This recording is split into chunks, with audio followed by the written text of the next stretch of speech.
Going beyond the headlines.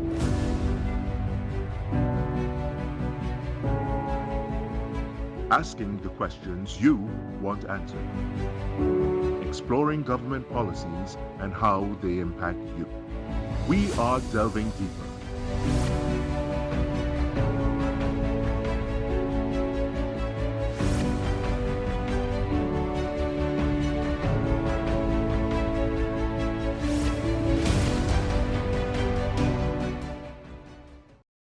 Good evening and welcome to Delving Deeper. I'm your host, Kimberly D'Souza. Joining us this evening is the Director of the Police Complaints Authority, Mr. David West. Mr. West, good evening. Good evening to you, Kimberly, and good evening to your viewers. Thank you so much for joining us this evening. It's my pleasure. Now, I'm going to jump right in because I know, for example, the PCA was launched in December 2010.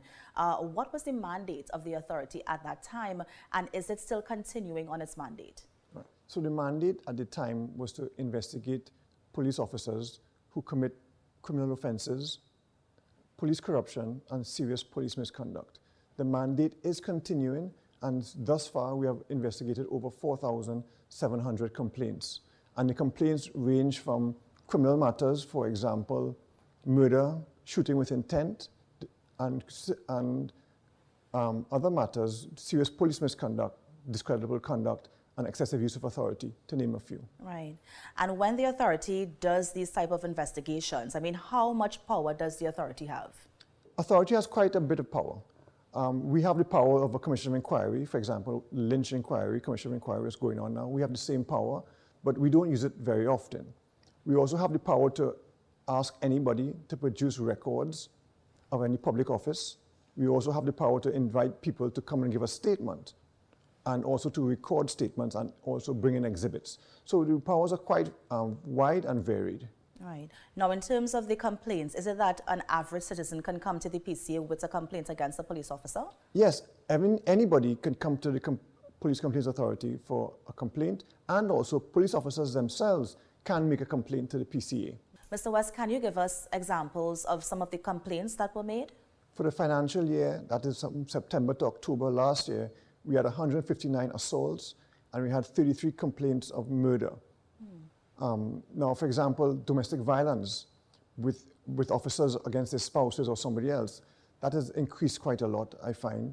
And also to domestic violence and lack of body-worn cameras. A lot of people are complaining that police officers should be wearing body-worn cameras. And I think that's something that we should talk about, because we have made recommendations in the past for body-worn cameras, and the police officers have not been wearing the body-worn cameras. And they must realize that the body-worn cameras can be used to justify allegations against them. So it's a good tool for them to use. So we are pushing very hard for the officers to wear the body-worn cameras. I know the last commissioners of police have tried pilot projects with them, but for some reason, they have not all worked out how they should work out. Yeah. Now, as it relates to the body-worn cameras, is it that they need to put it on at every stop, even if it's a traffic stop, or only serious crimes? No, the body-worn camera, as soon as you step out of the office and you go on the beat, as they say, the camera should be rolling. So anything that's picked up would be picked up during their tour of duty. So you don't want an incident to happen and then the police officer to start the body-worn camera, because they may miss something that happened before, which could help them, exonerate themselves. Yeah. Just for the sake of conversation, Mr. West, the body-worn cameras, where's that footage recorded?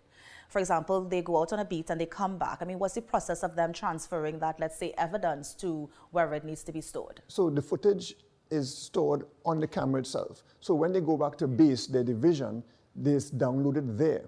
And from there, it's downloaded into the IT department and kept. Right.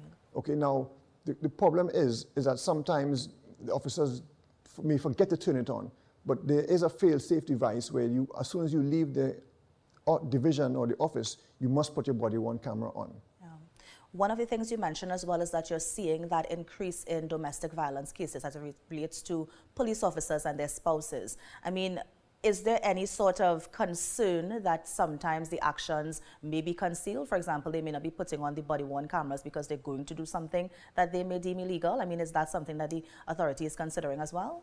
It is, yes. And also what happened is that also sometimes the body-worn camera is not put on, And the police officers are also taking home firearms. Now, some of them have their own firearms, and there was a big uproar that they wanted to keep and carry the personal firearms home. What happens though is that they may use or intimidate their spouse or partner with the firearm, and that is complaints that we have been receiving, and we want to look into. Yeah. How much investigation will you do at that point, knowing that you're a police complaints authority, but you are also investigating police officers? Well, what we do is we ask for reports from the complainant, we ask for station diary extracts, we ask for any other witnesses to come forward and assist, and that is how we will go ahead with the investigation. So we do a complete and comprehensive investigation when it comes to domestic violence matters. Yeah. What we have been seeing a lot of as well, Mr. West, is police-involved shootings.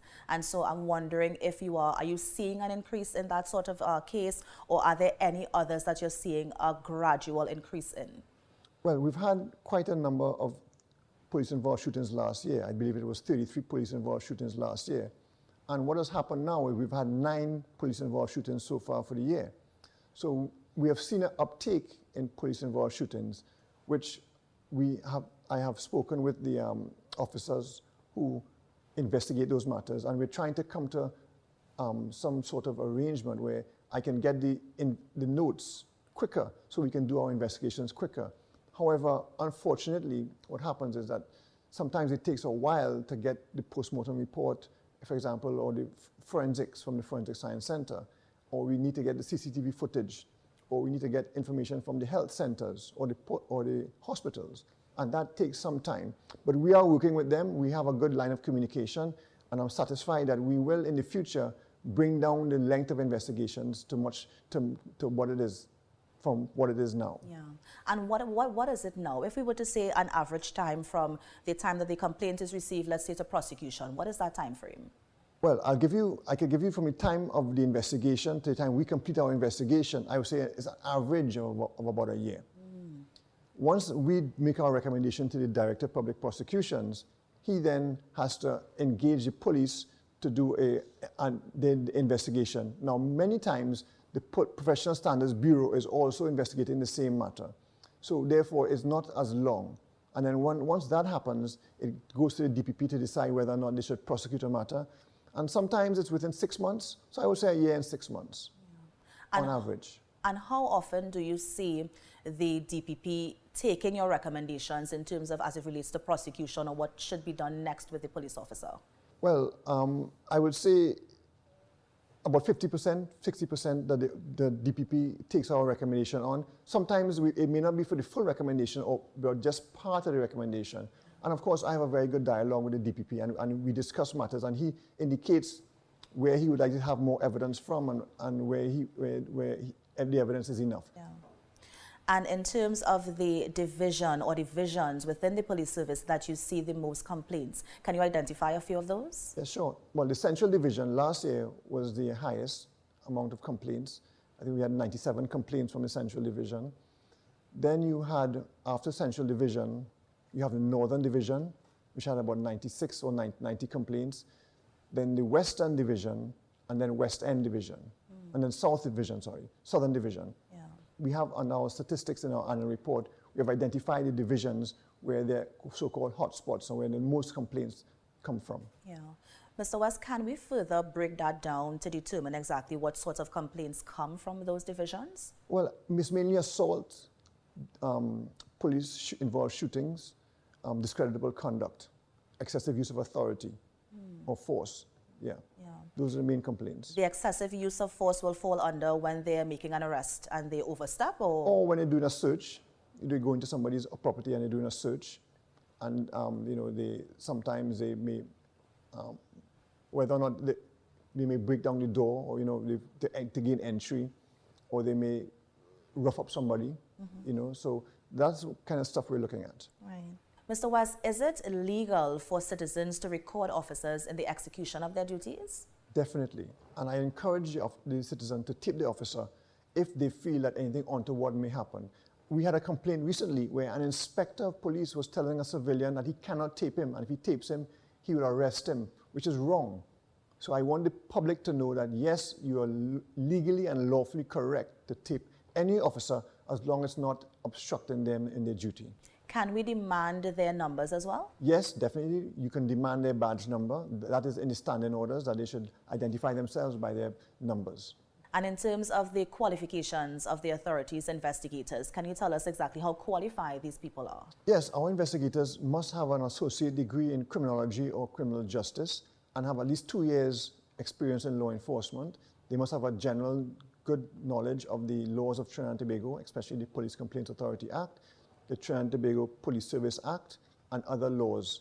Now, we have in the past, and I'm trying to move away from it, to have investigators come from a civilian background. So we're moving away from having ex-TTPS officers involved in the PCA, and we want to have more civilian persons come on board as investigators in the Police Complaints Authority. How many cases has the PCA done, and how many recommendations as well have been made? Last year, we made 47 recommendations to the Commissioner of Police. We made 25 recommendations to the DPP and 8 to both DPP and Commissioner of Police. For the total, I was about 143 recommendations to the Commissioner of Police and about 30 to 40 recommendations to the DPP. Now we are well into the new year, into 2023. Can you describe this year in relation to the workload of the PCA? Well, so far we started off with a bang in that we've had 9 police-involved shootings. We've had over 30 complaints already for the year. It's started off pretty fast, but however, the staff have managed to bring down the total amount of investigations we're doing totally now to 637, which is very good. When I first started off, it was over 1,000 complaints. So we're now managing it much better. And what has happened is we have introduced a records management unit in the PCA, which allows the digitization of the evidence coming in, so it's all stored, so it's easily accessible to our investigators. So that has made it more efficient in our investigation and final recommendations to the DPP or the Commissioner of Police. The complaints keep on coming in, but I think the complaints are coming in because during the COVID time, the PCA, what we have done before COVID, we launched our mobile app, which has a great tool, which is on the phones, and everybody has a phone in Trinidad. And the mobile app allows people to make complaints from their home. It allows them to take videos of what's happening. It allows them to make a statement and submit the statement, and it allows them to attach files.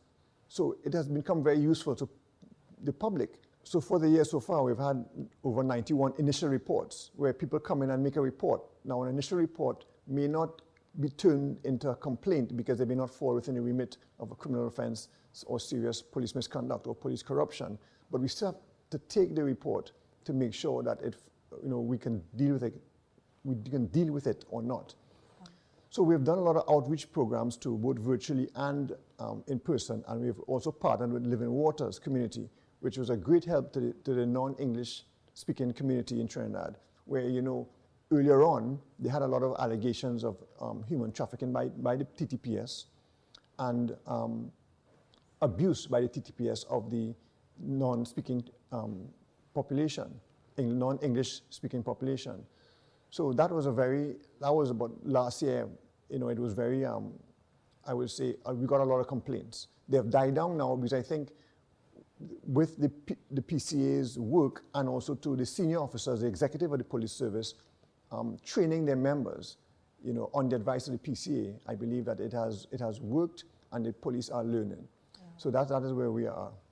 Now, Mr. West, I know you mentioned the app, you mentioned the outreach activities, of course, especially for the non-nationals. Yeah. But what else is the authority doing just to inspire that confidence? Because we're seeing the police-involved shootings. We would have mentioned the domestic violence against the wives and the husbands of police officers. What else can be done to inspire that confidence in the public that they can come forward with a complaint and know that justice will be served? Well, first of all, the confidentiality clause is built into the act.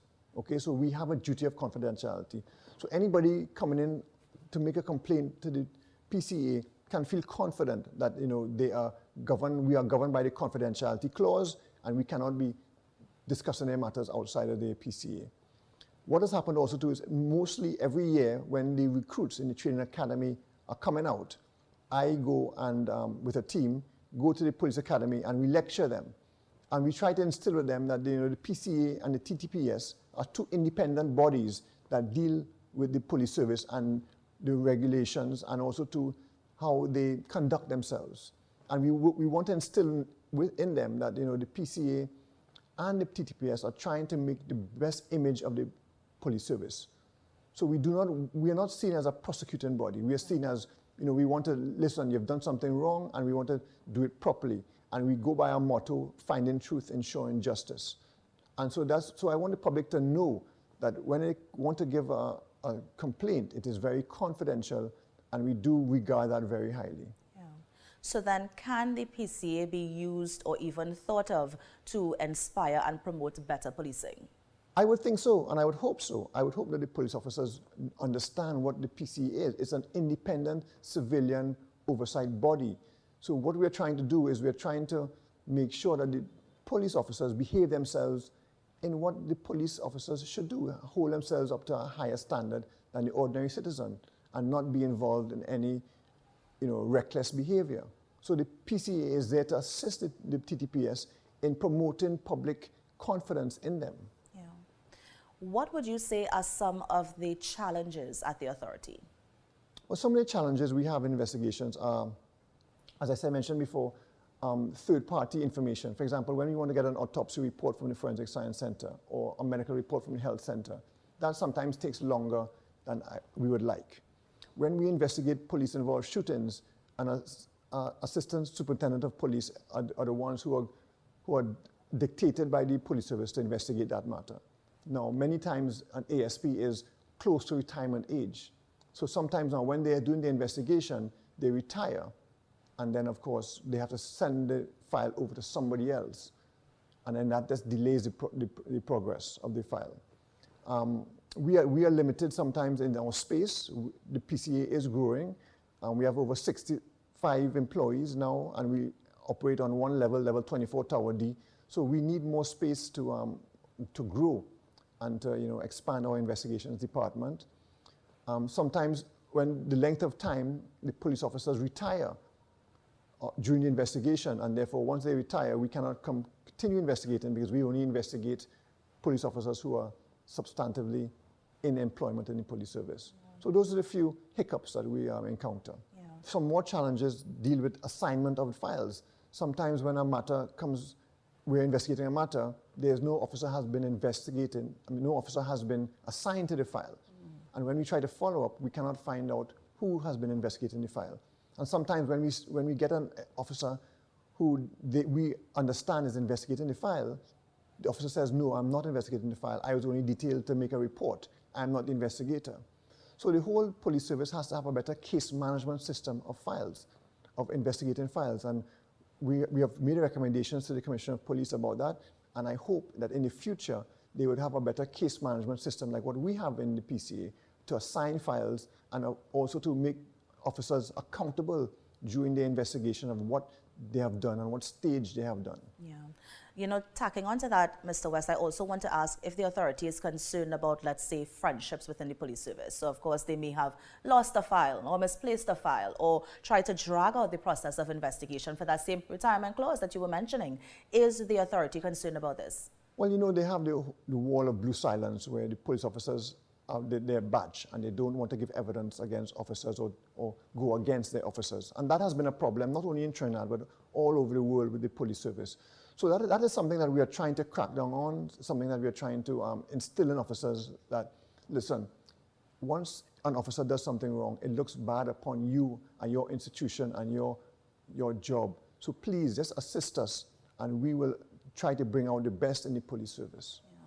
And what else is going to be done to develop stronger partnerships? Earlier, you would have mentioned that you have a very strong partnership with the DPP in terms of prosecution. But let's say, for example, getting back a postmortem report. I mean, how else can the PCA, rally everybody to support to ensure that an investigation is wrapped quickly? Well, we do have meetings with stakeholders. I do meet with the executive of the TTPS. I do meet with the head of the Forensic Science Center. I write letters, and we try to instill everybody that you are part of the criminal justice system. And everybody wants it to work, and we all want to try our best to see that the justice is done quickly. Yeah. Now, as it relates to those rogue police officers, I know that you have often spoken about giving the authority a bit more power, to go after those rogue officers. I mean, have you gotten any response from the ministers or any state agencies about that particular issue? Yes, well, last year, the former Attorney General, we got some good pieces of legislation passed. For example, there was a loophole in the act where, for serious police misconduct, we could not investigate special reserve officers and municipal police. How that loophole now has been closed with amendments to the Police Complaints Authority Act, which has done tremendous work, because a lot of times we will get complaints against special reserve officers or municipal police, and we couldn't do anything about it. But now we can investigate them, we can gather evidence, we can make recommendations to the DPP and the Commissioner of Police for municipal and special reserve officers. We've also had amendment to the Coroner's Act, where we can actually participate now in a coroner's inquest, which is very important, because in police-involved shootings, many times they go to a coroner's inquest. And many times the coroner doesn't have a list of witnesses and doesn't know where to start. But now, because we have done the investigation, we can actually assist the coroner in providing witnesses to give evidence, which has been a tremendous help, because now even other matters that we have not investigated, the coroners have been asking us for assistance, and we have been given assistance, and that has improved. We have also signed, we've also signed MOUs with the FIU and legislation for them to give us information on police officers where there's been a suspicious transaction report against them, so we can start investigating that. So we have had a good bit of legislation. I'm now seeing how it's working now, and we have that has also increased our workload because of the wider ambit of persons we can now investigate. So that has helped a lot, and I'm really grateful for the amendments, and they are working, and I will then reassess maybe at the end of the year to see if we need more amendments, because the Act is always evolving, and the PCA is always evolving, and I always want to evolve and try to do the best I can do as a director of the Police Complaints Authority. Yeah. Now, I don't know how I would feel, Mr. West, about a partnership or relationship with somebody who's investigating me. And I say that because I want to know what is the relationship like with the police service, knowing that at any point in time, somebody could lodge a complaint against you and the authority may be investigating you. What's that relationship like between the authority and the police service? No, it's a professional relationship, okay? And I think it's an independent professional relationship that both parties understand and respect. So if it is, for example, I'm talking to a senior superintendent on a matter, and I have a complaint against him, the complaint will still go ahead. Okay, there's no friendship. If you do something wrong and we'll do an investigation.